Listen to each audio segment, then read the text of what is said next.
आशा करती हूँ आप सभी बहुत अच्छे होंगे। मैं भाव्या हिंदी में आपका स्वागत है। यहाँ पर मैंने आपके लिए एक हिंदी की टेस्ट सीरीज शुरू की है। यहाँ मैं आपको डेली टेस्ट सीरीज प्रोवाइड कराऊंगी जो आपके आगामी परीक्षाओं, पुलिस कांस्टेबल, पटवारी, लेखपाल, फॉरेस्ट गार्ड में आपके लिए रिवीजन के तौर पर उपयोगी होंगे। जितना ज़्यादा हो सके उतने ज़्यादा प्रश्नों की प्रैक्टिस कीजिए और अपनी कमी को एनालाइज कीजिए। तो आइए शुरू करते हैं आज की टेस्ट सीरीज। पहला प्रश्न है हमारा, अतिवृष्टि का विलोम शब्द है। यहाँ पर आपको एक शब्द दे रखा है अतिवृष्टि, इसका विलोम शब्द आपको बताना है। पहला है अधिक वृष्टि, दूसरा है अनावृष्टि, तीसरा दे रखा है बरसाती नाला, चौथा इनमें से कोई नहीं।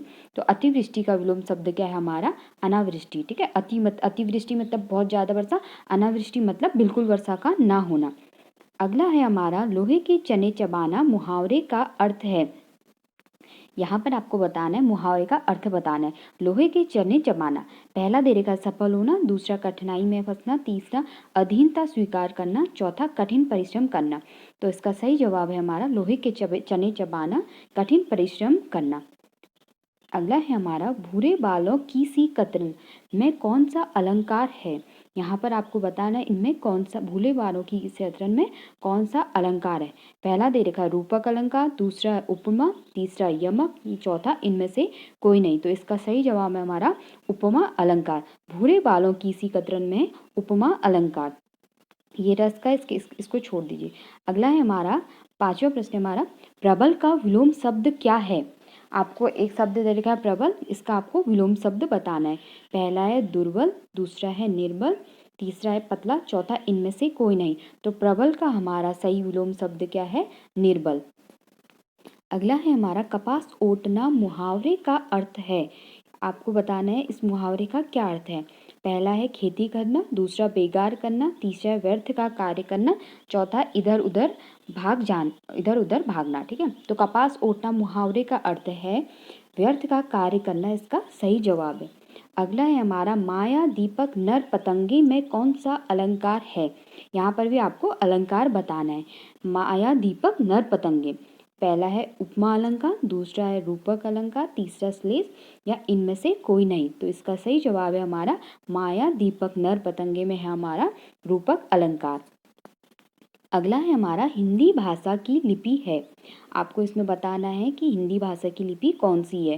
पहला दे रखा है गुरुमुखी, तीसरा संस्कृत, दूसरा संस्कृत, तीसरा फारसी, चौथा देवनागरी। तो ये आप सभी को पता होगा, हिंदी भाषा की लिपि है हमारी देवनागरी।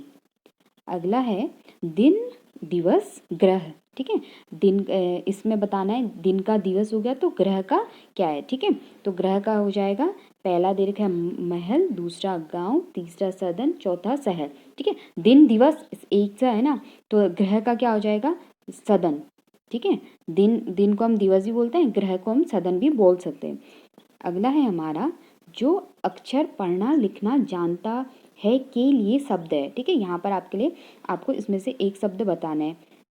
जो अक्षर पढ़ना लिखना जानता है, ठीक है, तो उसे हम क्या बोलेंगे? साक्षर। ये आप सभी को पता होगा। अगला है, सर्वोदय का संधि विच्छेद है। यहाँ पर आपको एक शब्द दे रखा है सर्वोदय, इसका संधि विच्छेद बताना है क्या होगा। ठीक है, तो सर्वोदय का हमारा सही संधि विच्छेद क्या होगा?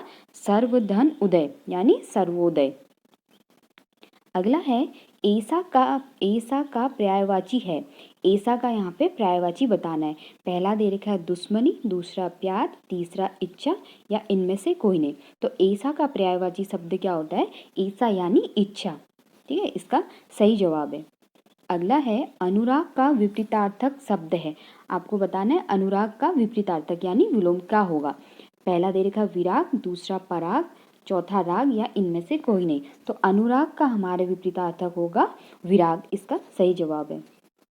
अगला है, व्यंजन कितने होते हैं। ठीक है, ये आप सभी को पता होगा, व्यंजन कितने होते हैं हमारे? 33। अगला है, कांति का पर्यायवाची है। आपको इसमें बताना है कांति का पर्यायवाची क्या है। ठीक है, पहला दे रखा है क्रांति, दूसरा उथल पुथल, तीसरा शोभा, चौथा कालापन। तो कांति का पर्यायवाची क्या है हमारा? इसका सही जवाब है शोभा। कांति का पर्यायवाची यानी शोभा होता है। अगला है, सरस्वती का पर्यायवाची है। ठीक ठीक है। इसमें भी आपको सरस्वती, अब इसमें भी आपको पर्यायवाची बताना है। सरस्वती का पर्यायवाची, पहला है वीणा, दूसरा वाणी, तीसरा शारदा, उपयुक्त सभी। तो सरस्वती का हमारा पर्यायवाची, ये तीनों जो हैं सरस्वती के पर्यायवाची हैं। इसका सही जवाब है उपयुक्त सभी। अगला है हमारा द्वंद्व समास है। यहाँ पर आपको शब्द देके इनमें बताना है किसमें द्वंद्व समास है। पहला है लंबोदर, दूसरा नर नारी, तीसरा है अंधकूप और चौथा है शरणागत। ठीक है, तो बताना है द्वंद्व समास किसमें है। ये आप सभी को पता चला होगा, द्वंद्व समास किसमें, नर नारी। इसमें क्या है, दोनों पदों की प्रधानता हो रही है, ठीक है, और उनके बीच में योजक चिन्ह है। तो ये कौन सा हमारा द्वंद्व समास। अगला है हमारा मदन लाल लाल पतलून पहनकर खेलने आया में विशेषण क्या, इसमें क्या विशेषण है ये आपको बताना है। ठीक है, मदन लाल लाल पतलून पहनकर खेलने आया, तो इसमें एक विशेषण बताना है। ठीक है, तो इसका सही जवाब है हमारा लाल। ठीक है, कि मदन लाल कैसी पतलून पहन के आया, लाल पतलून पहनकर खेलने आया। तो कैसी, मदन लाल लाल पतलून, कैसी पतलून, पतलून कैसी है, लाल है, तो इसकी विशेषता है। पतलून की क्या है, लाल है, उसमें विशेषता है। तो हमारा यहाँ पर क्या हो गया, लाल क्या है, विश्लेषण है। अगला है पवन शब्द का संधि विच्छेद होगा। ठीक है, यहाँ पर आपको बताना है पवन का सही संधि विच्छेद क्या होगा। ठीक है, पौ धन वन, पौ धन अन, पो धन अन, या इनमें से कोई नहीं। तो पवन का हमारा संधि विच्छेद होगा पो धन अन, यानी पवन, इसका सही संधि विच्छेद होगा। अगला है जल और थल में विचरण करने वाला के लिए एक शब्द है। ठीक है, जो जल में और थल में दोनों में विचरण करता है उसे हम क्या बोलते हैं।